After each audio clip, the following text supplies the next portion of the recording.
Chers internautes, partout où vous nous sommes bel et bien sur la chaîne La Jeunesse pour des gaz, comme on dit. La Jeunesse pour des gaz, c'est une chaîne pertinente. Nous sommes bel et bien à l'église Lumière, l'église Lumière du monde. Oui, alors, et quand maman bon pas madame mère la bichou, maman moi si Nzambé, il est toujours à trouver solo, il y a apostasie. Jeunesse face à l'apostasie. Ouais, jeunesse face à l'apostasie, il est trouvé solo au cours de cette émission. Bon, je suis là bel et bien avec le département de la jeunesse de l'église. Église Lumière du monde. Lumière du monde. Oui, comment on Esther Oumou. Donc, la fin du on a le département de la jeunesse. Je ne sais pas, avant de débuter mon émission, je ferai après des spéciales, puis on a tout le monde, je fais des clins d'œil.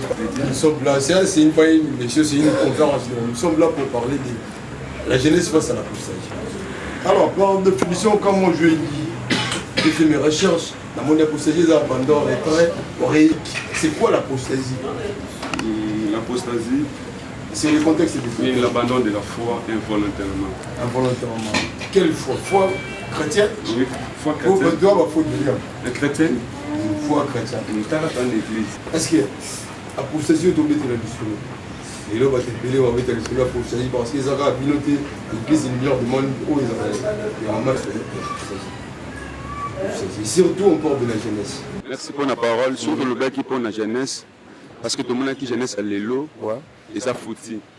Ils ont dans le foutu, c'est le gros là, mon lipa. Parce que ça on a valeur il y a 1000 francs, mais ceux qui foutu, on a valeur à 1000 francs. Donc on quitte sango et comme la valeur il y a 200 francs.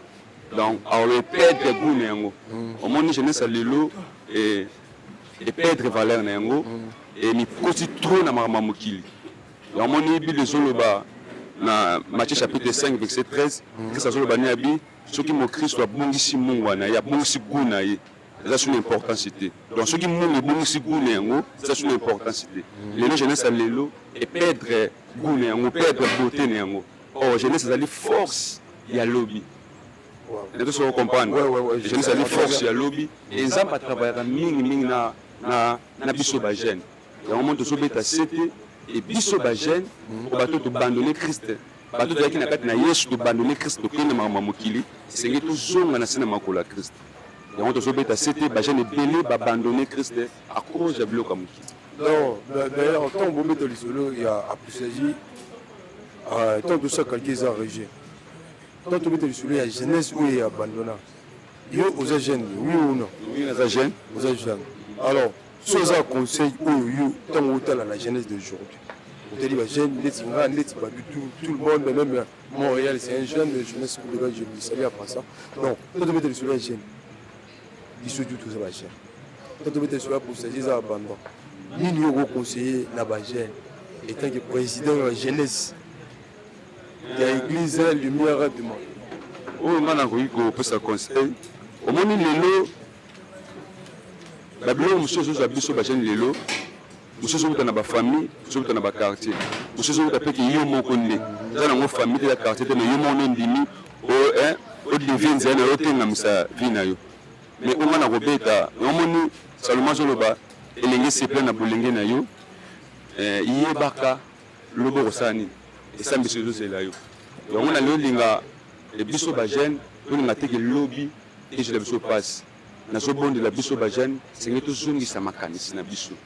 Tout le monde est makanis na bisou parce que lobby n'est pas de la bisou. Chers internautes, nous sommes bel et bien dans l'introduction. Il y a un thème de l'apostasie. Nous avons un mot-clé, il y a un thème de l'apostasie. Nous devons savoir c'est quoi l'apostasie. Est-ce que vous pensez que papa me dit pour se sentir oh yo c'est bien aussi.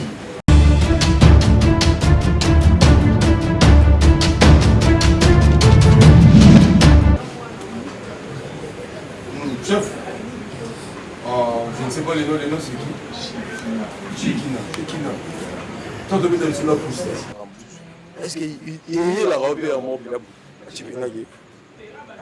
Frère, il faut qu'il y ait une famille qui a les on a dit il a déjà une fois. Bon, pas tellement. Alors, tant qu'il y a des journalistes, il y a des journalistes, dans la Bible, ils ont mentionné la Bible, je ne sais pas, ma chapitre, je ne sais pas les chapitres. Je ne sais pas trop. La connaissance biblique, je suis un simple journaliste. Moi, je parle juste. Jonas, a changé par exemple. On a eu. Et ça, chuté, et ça, apostasie, et ça, nini, on a eu. C'est l'apostasie parce que ça m'a dit que ça là ou ça là, on a abandonné autre chose. Tu fais autre chose, ouais. Pour moi, ça arrive aussi, c'est comme ma déjà, je ne peux pas la maman de ça là, on a abandonné le seul matin sous les et puis ce corps de Christ ça est là, ils ont dit Moussa, il va y avoir des alors. C'est organisé, les agini. Bon, moi les amis ça y a même côté je ne peux pas dire ça. Ouais, merci, les amis déjà privé, vous continuer naïo. Donc continuer naïo. Toi de mettre du sous il y a Jonas. On dit que Jonas c'est pas plus que Moussa Lobi. Est-ce que nous zones du magasin Jonas ça y a foi. Parce que le bi apostasie les amis on a bateau bazar. Quand on parle de Jonas, on prend l'exemple de Jonas. Lui qui parlait avec Dieu. Il parlait avec Dieu. Est-ce que ça, il a rendu.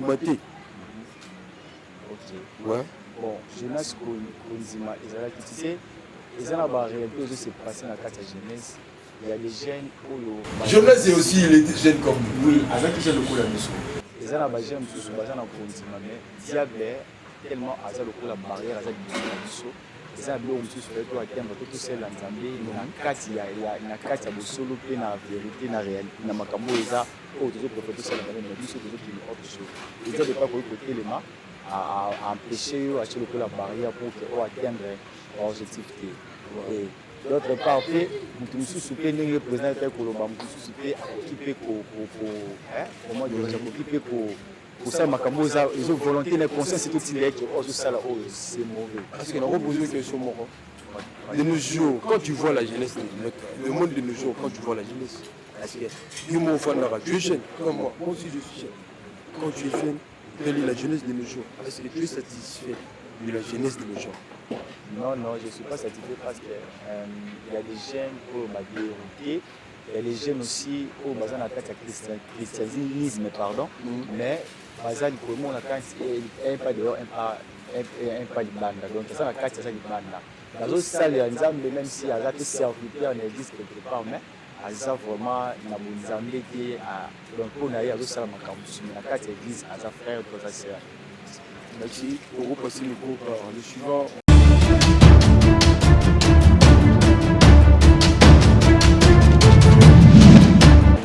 Je m'appelle le frère Eric. Frère Eric. Frère Eric. Quand on parle de l'apostasie, est-ce qu'il y a un moment de fois tu ne te sens pas au-dedans? Tu ne sais pas que moi aussi je suis dedans. Non, je ne suis pas dans l'apostasie. Ouais. Parce que de un, l'apostasie, comme on l'a défini, c'est l'abandon de la foi. L'abandon, quand tu es au service, mais spirituellement tu es absent. L'apostasie d'abord, c'est sur le plan intérieur. Ça commence toujours sur le plan intérieur. Oui, en soi. Et puis là, ça va s'extérioriser. Ouais. Et moi, quand je fais mon checking en moi, je sais que je ne suis pas apostate. Mon cher, je t'ai pas... Là, tu parles de ta conscience. Ouais. Quand on parle de la conscience c'est qui? La conscience, c'est l'état intérieur d'une personne. C'est un peu comme celui... C'est la partie qui nous garde... Écoute mon cher, on justifie la conscience, c'est qui? Quand tu parles là, tu es devant tes amis, tu es devant... Non, mon cher. Alors, qu'est-ce qui caractérise une personne qui est dans l'apostasie? D'abord, une personne qui est dans l'apostasie, son message est toujours basé sur les mensonges. C'est comme dans le livre de Apocalypse chapitre 2, Jésus dit à Jean qu'il doit écrire les lettres aux églises. Et la première lettre a été écrite à l'église d'Éphèse. Mais qu'est-ce qui se passe vers la fin? On voit que Jésus dit à l'église d'Éphèse, je vous rends grâce parce que vous ne participez pas à l'enseignement des Nicolaïtes. Or que les Nicolaïtes étaient des apostates. Ils déformaient la vraie foi en donnant un faux message pour apporter aussi certaines personnes dans l'apostasie. Ouais. Merci. Alors, Si je peux être clair avec toi, je vais te demander une chose. Pourquoi Dieu a permis l'apostasie? Pourquoi Dieu a permis l'apostasie? Ça, c'est une question très pertinente. Ouais. Parce que de un, ça remet aussi en cause pourquoi il y a le mal dans le monde. Exact. Il y a le mal dans le monde pour qu'on voit que Jésus-Christ existe. Il y a des pauvres pour qu'on voit qu'il y a des riches. Il y a des apostates pour qu'on voit qu'il y a aussi des vraies personnes qui croient en Dieu et qui n'abandonneront jamais leur foi. Alors, si je vais continuer, j'aime trop tes réponses, hein, tu te défends bien. Alors, mon cher, quand on parle de l'apostasie, selon toi, Oui. quand tu vois de nos jours les pasteurs, est-ce que tu as un pasteur que tu vois qui vit dans l'apostasie? En tout cas, non. Mon frère, tu es serviteur. Oui, oui. Quand il y a une chose, il faut divulguer. Oui. Quand tu regardes la télé, tu vois. Oui. Je te donne l'exemple des pasteurs d'Englais. Je connais le pasteur d'Englais. Oui, oui. Quand tu le vois, parce que le pasteur d'Englais, c'est un peu incroyable. Ma réponse risque de choquer beaucoup d'entre vous. Moi, mon problème, c'est ta réponse. Oui. Réponse seulement. Ça choque les gens ou pas? Moi, mon problème, c'est les réponses. Donne-moi seulement les réponses. Moi, je suis là pour les réponses. Ce n'est pas un apostate. Alors, quand on prend pasteur Moïse Mbé, Ce n'est pas un apostate. quand on prend pasteur, est-ce qu'il y a un pasteur? Comment on De un, d'abord pour moi, un pasteur, un apostate ne peut pas être pasteur. Pourquoi? De un, si tu es pasteur, c'est que tu es basé sur le Christ. Un apostate ne peut pas être basé sur le Christ. Je te demande une chose, juste une petite chose. Oui. On va finir avec toi avec cette question. Comment dois-je rétrograder et apostate? Comment dirais-je? Donne-nous la différence. C'est lui qui est rétrogradé et c'est lui qui fait l'apostasie. C'est comme je vous le disais dans les lettres écrites aux églises. Yes. Il y a une église qui était rétrogradée. C'est l'église d'Éphèse. En fait, la rétrogradation, c'est perdre le premier amour. En quelque sorte, tu faisais pour Dieu avec une telle ardeur, avec une telle flamme, mais de jour en jour, tu vois que cette flamme diminue. Tu ne sers plus Dieu comme tu le servais au début de ta foi. C'est ce qu'on appelle rétrograder. C'est l'effet de quitter un chrétien du genre, c'est le fait qu'un chrétien spirituel ne soit plus un chrétien spirituel, mais devient un chrétien charnel. Vous voyez? C'est un peu comme tu étais bien dans le début de ta foi, tu prophétisais, tu donnais des messages aux gens, tu parlais de Jésus, mais plus en plus tu avances, plus en plus tu sens cette flamme diminuer. Et tu deviens un chrétien charnel. Un chrétien charnel, c'est quoi? C'est ce genre de chrétiens qui agissent selon la chair, ils n'agissent plus selon l'esprit. Il n'y a plus de différence entre un chrétien charnel et un païen. C'est un peu comme un exemple, je peux vous donner, imbécile, que Dieu me pardonne. Ça, c'est le caractère d'un chrétien charnel. Un chrétien spirituel ne dira jamais imbécile et puis tu dis que Dieu me pardonne. C'est exactement ça. L'effet de rétrograder, c'est le fait de ne plus servir Dieu avec l'amour du début. Donc celui qui n'est pas rétrogradé, celui qui ne vit pas dans l'apostasie, on peut le considérer comme ça. Pardon? Celui qui ne vit pas dans l'apostasie, celui qui n'est pas rétrogradé, on peut le considérer comme un saint.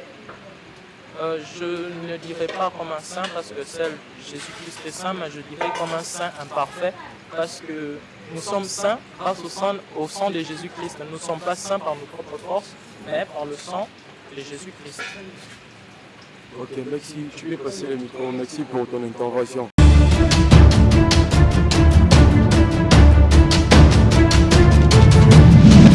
te pose des questions.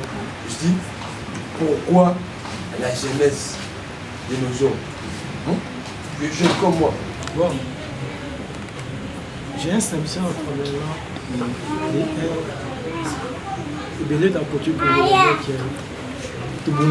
Moi, mon chat. Premièrement, la culture de banane, tout le monde dit tout ça, la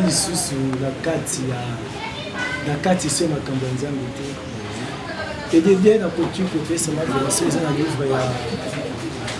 un livre en matière.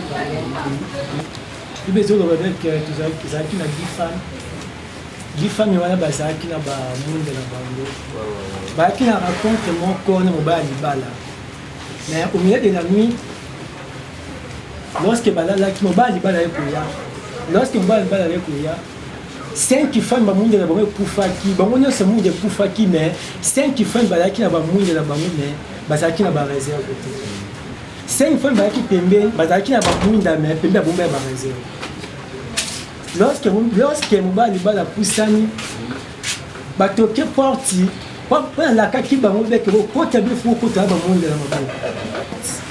Si 5 femmes wana bisi bango bec na yebi bino ko ka munde bino.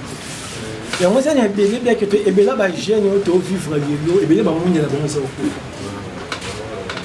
Basé dans 4 églises, mais monde de la bonne chose. Bon, vivre dans la 4 apostasie.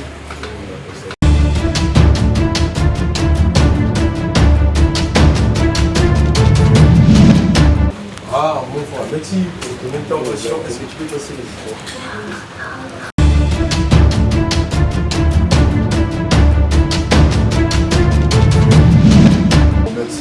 Je te donne des questions.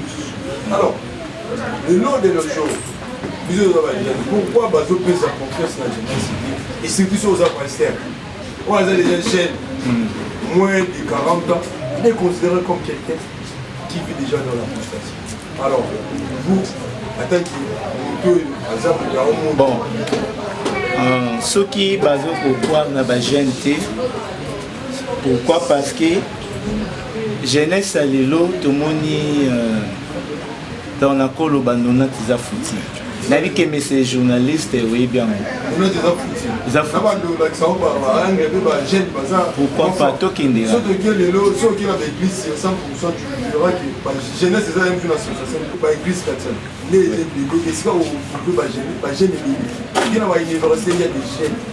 Qu'est-ce qui fait tant de jeunes dans l'église, tant de jeunes dans les universités, tant de jeunes partout dans ma bon, dans le but que ceux qui n'ont pas 90%, c'est un langage. 10 c'est plus. On n'a pas bien à côté parce que 90% disent langage. Pourquoi? Parce que tout le monde a les lots,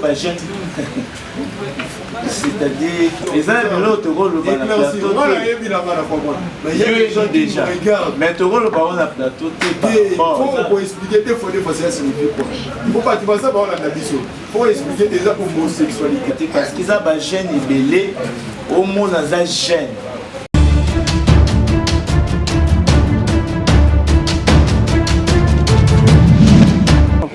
Bonsoir monsieur, on vous appelle comment? Frère Patrick. Frère Patrick. Frère Patrick Inaï. Patrick Songa. Songa. Je vous d'abord une bagatine, aussi c'est monsieur Patrick Songa. Je les salue la vie pour cher. Quand on est ici, maintenant on a awa. Il y a des lycées, je ne sais pas, je suis il y a moi déjà. Peut-être qu'il y a il y aura des apostasie. Ni il y aura des conversions Pour moi, l'apostasie, c'est le fait d'abandonner une religion à une autre. L'apostasie, c'est abandonner la foi chrétienne. Mais au rôle de moi, abandonner une religion. D'abord, quand on parle de la religion, la religion, au rôle de moi, a manqué aux arabes, n'est-ce pas? La religion a une autre. Ah? C'est ça ce qu'on appelle l'apostasie. Si on devait répondre oui, non, non. Moi, je pense que oui. Oui. Ah, merci. Tu peux passer les micros. Merci, Patrick.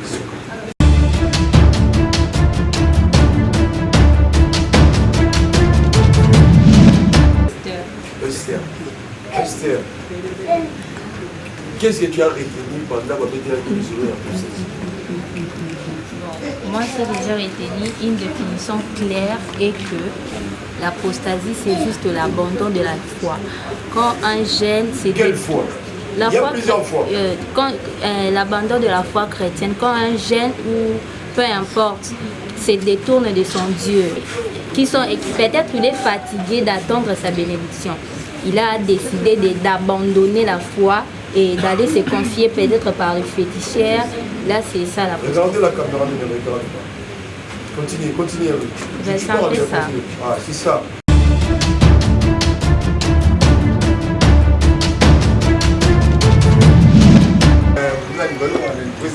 Président, il y a ma maman. Alors, pour maman, président, je remercie le jour où on a posé la guerre. Ma petite aime la possession. Si aussi, les sacs, ni nous y aurait tenu.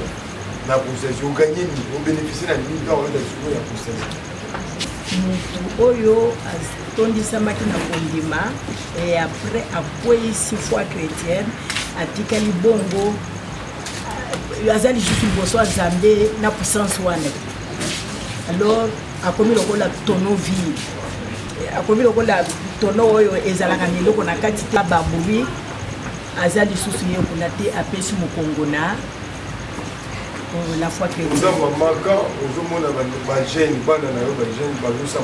est-ce que vous avez conseillé en plus ça? Oyo déjà bayebi Jésus. Puisque ça tozana deux sortes de jeunes. Tozana ba jeunes bayebi Nzambe na bawe bayebi Nzambe te. Ponanga na komona ke bazali sikoyo baoyo bazana bomoi te. Alors il faut kaka kopesa bango conseil. Kasi conseil to kopesa bango kaka ke ba retourner liboso na Nzambe ba pesa Nzambe mokongo te. Merci. Merci maman Charai.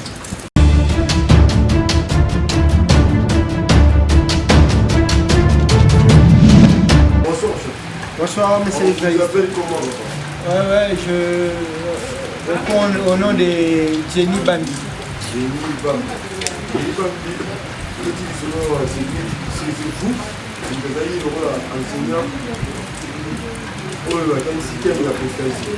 En fait, merci beaucoup, messieurs les journalistes, pour la question. La question est vraiment bonne. Ça mérite aussi une bonne réponse.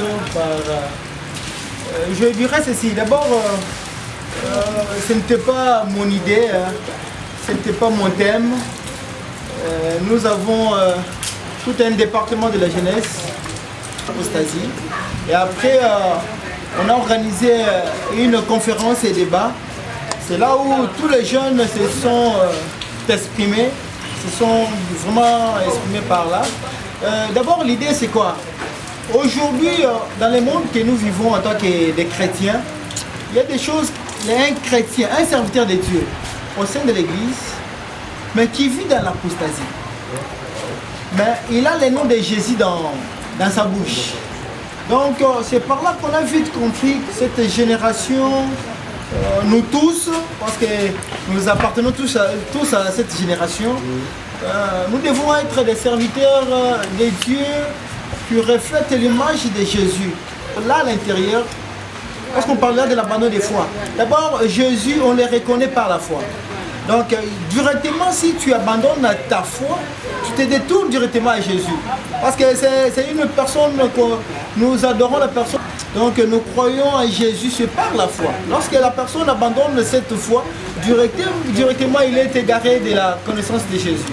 Êtes-vous d'accord que celui qui vit dans l'apostasie est décarté de la Oui, oui, mais celui qui vit dans l'apostasie, d'abord l'apostasie, c'est lorsqu'on parle de l'apostasie directement, celui qui vit dans l'apostasie, c'est le tourne directement la face de notre Dieu.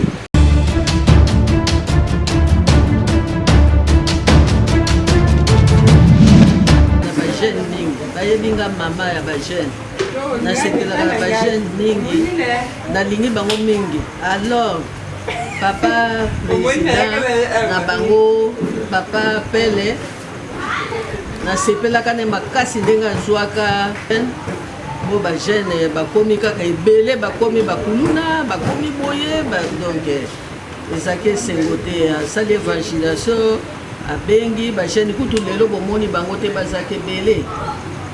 Soki baye baza koteya bango liloba ya Nzambe ezokota bango, biso mpe bamama tozolemba te, tozopesa conseil, il faut kotosa baparent, il faut kosala boye comme ça. Soki ozo kotosa baparent okozala bien na vie.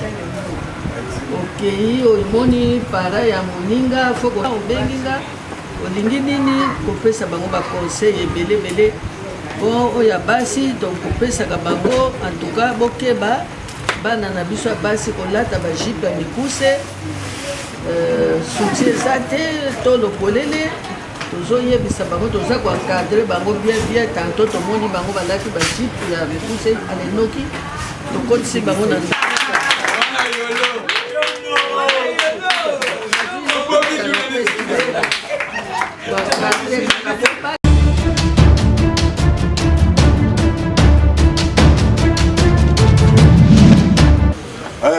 Bonsoir frère.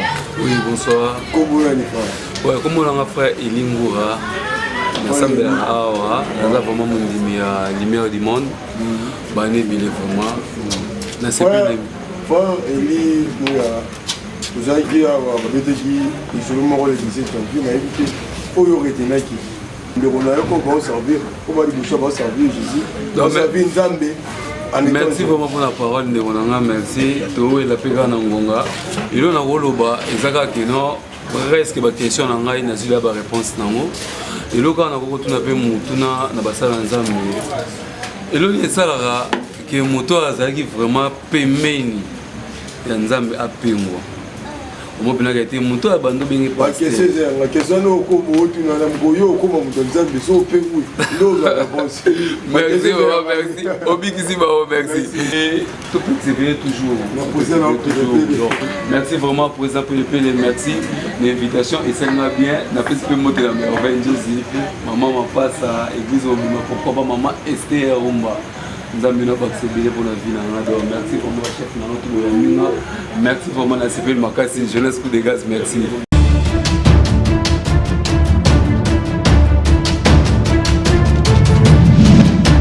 Vraiment merci Mingi. Merci Mingi la jeunesse. Coup de gaz TV.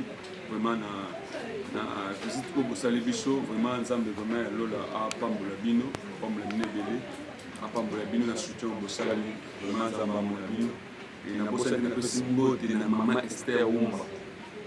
Moi c'est Nzambe. Ça la moi salima, c'est le salama. Na grâce na yo ya mo ba fuya mo pesa. Et na bossa nti papa na Kongolo, en tout cas papa la ngaka mingi. Ba mbote de lesiko za liseli. Pour ma jeunesse et biso ba jeune, toujours de la conscience biso. Toujours de la conscience na biso. Tout tika la vie à Buzoba parce que lobby et je c'est la biso. En tout cas, tous les gens tout beau ya kuluna, tout beau ya via kwiti, tout beau ya via mabe, tout ya baye sur la polo mobikis.